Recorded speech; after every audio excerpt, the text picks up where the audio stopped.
कहानी की शुरुआत होती है। हमें एक शहर का एक एयरपोर्ट दिखाया जाता है जहाँ पे दो लड़के आपस में बात कर रहे होते हैं। एक लड़के का नाम रे होता है और दूसरे वाले लड़के का नाम जेट होता है। वो दोनों वहाँ पे जेट की गर्लफ्रेंड जिसका नाम ईवा है उसका वेट कर रहे होते हैं। तभी सामने से ईवा आ जाती है, पर ईवा अकेली नहीं होती, उसके साथ उसका बॉडीगार्ड भी आया हुआ रहता है। क्योंकि ईवा इस शहर के मेयर की बेटी होती है तो उन्होंने उसके साथ एक बॉडीगार्ड भी भेजा रहता है। जब जेट ईवा को बोलता है कि बॉडीगार्ड को क्यों साथ लेके आई, तो ईवा उसे बताती है कि ये हमें ज़्यादा तंग नहीं करेगा।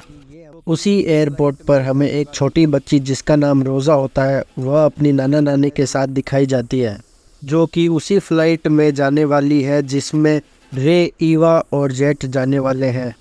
और अब फ्लाइट का टाइम हो जाता है तो सब लोग एक एक करके फ्लाइट के अंदर जाने लगते हैं। अब फ्लाइट टेक ऑफ होने से पहले एक क्रू मेंबर आगे आता है और सेफ्टी इंस्ट्रक्शन देता है। क्रू मेंबर को ऐसा करते देख रे उसका मजाक उड़ाने लगता है। और यहाँ क्रू मेंबर भी कुछ कम नहीं था। जब वो लोग ड्रिंक ऑर्डर करते हैं तो क्रू मेंबर जानबूझ के रे पर अपनी ड्रिंक गिरा देता है। अब एरोप्लेन टेक ऑफ करके हवा में होती है। तब रे हंसी मजाक में बोलता है कि यह प्लेन थोड़ा पुराना लग रहा है और इसका विंग भी बहुत पतला है। तभी प्लेन वाइब्रेट होने लगता है और सब लोग घबरा जाते हैं, लेकिन कैप्टन उन्हें बताता है कि एक पंछियों का झुंड हमारे प्लेन के सामने आ गया था, लेकिन अब घबराने की कोई बात नहीं है, सब सही है। तब रोज़ा को दिखाया जाता है, वो खिड़की से बाहर देख रही होती है। तब उसे पता लगता है कि प्लेन के लेफ्ट वाला विंग जिसके इंजन में धीरे धीरे आग लग रही है। अब आग लगने के कारण प्लेन के इंजन का एक टुकड़ा प्लेन के अंदर आके लग जाता है, तो वहाँ पे एक छेद हो जाता है और उस छेद के कारण प्लेन में बाहर की हवा का प्रेशर इतना बढ़ जाता है कि वहाँ एक बड़ा सा होल हो जाता है। अब प्लेन वाइब्रेट होने लगता है और कुछ लोग उस होल में से बाहर निकल के उड़ जाते हैं। तभी प्लेन सीधा समुद्र के अंदर क्रैश हो जाता है और पानी के प्रेशर की वजह से बहुत जोर से धक्का लगता है, जिसमें कुछ लोगों की मौत हो जाती है। अब पूरा प्लेन पानी के बीच में होता है और हमें दिखाया जाता है पूरे प्लेन में पानी ही पानी भर जाता है। बस प्लेन के पीछे वाला हिस्सा बिना पानी के रहता है, जहाँ पे कुछ लोग सांस ले रहे होते हैं। उन लोगों में ईवा, रे, जेट और एक क्रू मेंबर होता है, लेकिन रे का एक साइड से हाथ फट जाता है। अभी पानी में से भी रोजा और उसकी नानी बाहर आते हैं और उसके पीछे ईवा का बॉडीगार्ड भी बाहर आ जाता है। अब सभी जिंदा बचे लोग घबरा रहे होते हैं, लेकिन क्रू मेंबर उनको बोलता है कि घबराने की बात नहीं है, क्योंकि जब प्लेन वाइब्रेट हुआ था तब कैप्टन ने हेल्प के लिए हेल्प सेंटर में कॉल कर दिया था।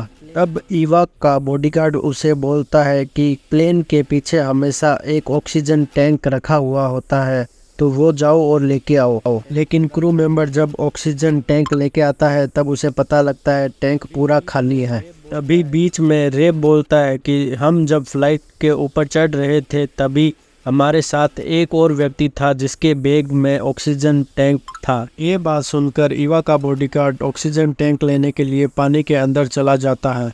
आगे जाने पर ऑक्सीजन टैंक उसे मिल जाता है, लेकिन उसे लेकर वापस आते समय उस पर शार्क हमला कर देती है।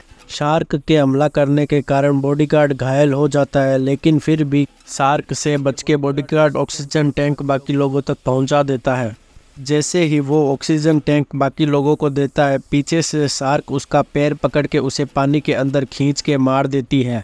ये देखकर बाकी सब लोग घबरा जाते हैं और प्लेन के पीछे वाले हिस्से में भाग जाते हैं। पीछे जाने पर रे का जो हाथ फटा हुआ था उसे बहुत दर्द होने लगता है। तब रोजा की नानी उसे बताती है कि मैं एक आर्मी कैंप में नर्स का काम कर चुकी हूँ, तो मैं तुम्हारे हाथ का भी इलाज कर सकती हूँ। वो 2 किताबें लेती है और रे के हाथ के बाहर लपेट के उसके ऊपर बैंडेज बांध देती है। ऐसा करने से रे को बहुत ज़्यादा दर्द होता है, इसलिए वो बहुत तेज चिल्ला रहा होता है। इसी बीच हमें समुद्र के ऊपर दिखाया जाता है, जहाँ की एक रेस्क्यू हेलीकॉप्टर उनको बचाने के लिए आ चुका है। अब वापस प्लेन का सीन दिखाया जाता है, जहाँ पे प्लेन धीरे धीरे समुद्र की गहराइयों में जाने के लिए झुक रहा होता है। अभी सब लोग सोचते हैं कि हमें ऐसे चुपचाप नहीं बैठा रहना चाहिए, और कुछ ना कुछ इस प्लेन से बाहर निकलने के लिए करना चाहिए। तभी जेट उन्हें बताता है कि बाहर शार्क्स हैं, अगर हम बाहर भी निकल गए तो शार्क्स हमें मार डालेगी। तभी रोज़ा उन्हें बताती है कि मैंने बुक्स में पढ़ा है कि शार्क्स को बबल से डर लगता है। ये बात सुनकर वो लोग डिसाइड करते हैं कि हम बबल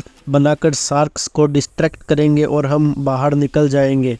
तभी रे को याद आता है कि हम जब प्लेन में आ रहे थे तो हमारे साथ कुछ लड़के भी उसी प्लेन में आए थे, जिनके पास एक ग्रीन कलर का बैग था जिसमें स्कूबा डाइविंग का सामान हो सकता है, और अगर हमें वो बैग मिल जाए तो उसमें हमें लाइफ जैकेट्स के साथ साथ ऑक्सीजन सिलेंडर्स भी मिल जाएंगे। अब सीन चेंज होता है, हम देखते हैं हेलीकॉप्टर से दो स्कूबा ड्राइवर समुद्र में छलांग मार देते हैं और क्रैश प्लेन के पास जाने लगते हैं। अब जैसे ही स्कूबा डाइवर प्लेन की खिड़की के पास आता है तो उसके पीछे से शार्क आके उसे नीचे खींच लेती है और स्कूबा डाइवर की भी मृत्यु हो जाती है। और अब सब लोगों की उम्मीदें फिर टूट जाती है। फिर वो लोग डिसाइड करते हैं कि हमें ही कुछ करना पड़ेगा। अब जेट सबसे पहले आगे आता है और बताता है मैं ग्रीन कलर का बैग लेके आऊँगा ताकि हमारी मदद हो सके।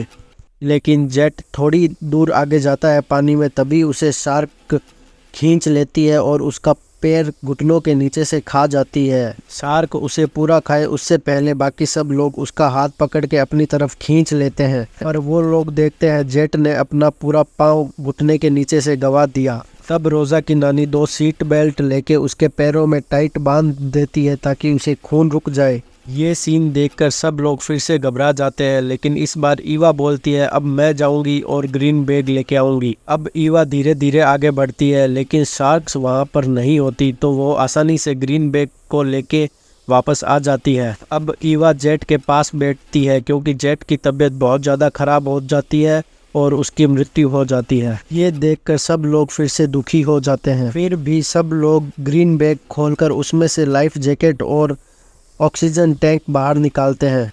अब सब लोग प्लान बनाते हैं कि लाइफ जैकेट पहन के और ऑक्सीजन टैंक को लेके शार्क्स जब आएगी तब बबल्स छोड़ेंगे ताकि शार्क्स डिस्ट्रैक्ट हो जाए। लेकिन वहाँ पर एक प्रॉब्लम हो जाती है, जहाँ लाइफ जैकेट्स तो पूरी होती है लेकिन ऑक्सीजन सिलेंडर 4 ही होते हैं। तब रोज़ा की नानी बोलती है कि आप सब लोग ऑक्सीजन टैंक का इस्तेमाल करिए क्योंकि मुझे पानी में सांस देर तक रोकने की प्रैक्टिस है। ये बात बोल के रोज़ा की नानी सब लोगों को आगे भेज देती है और खुद लास्ट में आने का बोलती है। अब धीरे धीरे जब सब लोग बाहर की ओर निकलने लगते हैं तब रे घबरा जाता है और वह वापस आने लगता है। तभी वहाँ पर शार्क आती है और रे पर हमला कर जाती है और रे की भी मृत्यु हो जाती है। और इधर ईवा रोज़ा और क्रू मेंबर को बाहर निकाल देती है प्लेन से और खुद जाने लगती है। तभी वहाँ एक शार्क आ जाती है, लेकिन शार्क ईवा को कुछ नहीं करती और वहाँ से आगे जाने लगती है। आगे जाते टाइम शार्क की पूंछ से ईवा का ऑक्सीजन टैंक हट जाता है और वो नीचे गिर जाता है। ईवा अपना ऑक्सीजन टैंक उठाने की कोशिश करती है, उससे पहले एक और शार्क वहाँ पर आ जाती है तो ईवा वो टैंक छोड़ के दूसरी तरफ चली जाती है। अब हम देखते हैं प्लेन का आगे का हिस्सा भी टूट के समुद्र की गहराई में चला जाता है और इधर ईवा जब ऊपर आने की कोशिश करती है तब बीच में वो बेहोश हो जाती है। फिर सीन चेंज होता है, हमें दिखाया जाता है ईवा ऊपर आ चुकी है और वो जब होश में आती है तब वो रोज़ा को ढूंढने लगती है। उसे रोज़ा कहीं नहीं दिखती। फिर उसके ऊपर रेस्क्यू हेलीकॉप्टर आता है और उसे बचा लेता है। जैसे ही ईवा ऊपर जाती है तब वो देखती है रोज़ा और क्रू मेंबर को रेस्क्यू हेलीकॉप्टर ने पहले ही रेस्क्यू कर लिया और सब लोगों में से बस ईवा, क्रू मेंबर और रोज़ा की ही जान बच सकी। इसी के साथ मूवी ख़त्म होती है। दोस्तों, आपको ये मूवी कैसी लगी? अगर आपको ऐसी मूवी अच्छी लगती है तो कमेंट करें, हम आगे भी ऐसी मूवी एक्सप्लेन ज़रूर करेंगे।